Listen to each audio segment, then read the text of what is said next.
Ito ang mga prinsipyo tinatayuan at nagsisilbing batayan ng ating albusin.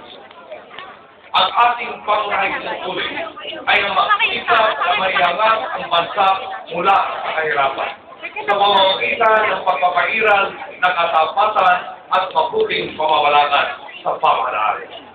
Ang unang hakbang ay ang pagkakaroon ng tuwid at tapat na hanay ng mga Pinoy. Magsisimula ito sa akin. Sisikapin ko maging isang mabuting ehemplo. Hindi ko sasayangin ang tiwalang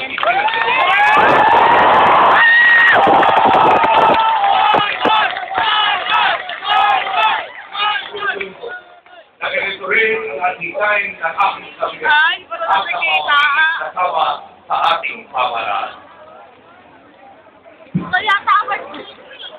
Naniniwala ako hindi lahat na nagsisilbi sa gobyerno ay korap. Sa katunayan, mas marami sa kanila ay tapat. Pinili nilang maglingkod sa gobyerno upang gumawa ng kabutihan. Ngayon, magkakaroon na sila ng pagkakataong magpakitang gilas. Inaasahan natin sila sa pagtupit ng korupsyon sa loob mismo ng burokrasya. Sa mga itinalaga sa paraang labag sa batas, ito ang aking babala.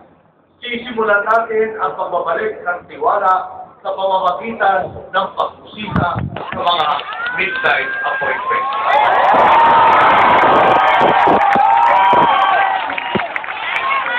Sana ay magsilbi kung babala sa mga nag-iisip na ipagpatuloy ang baluktot na kalakarang nakasanayan na ng marami.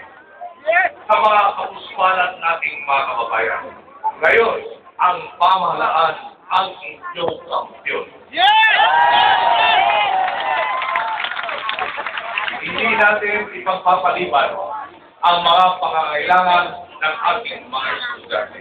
Kaya sisikapin natin tunan ang kakulangan sa ating mga silid-aralan.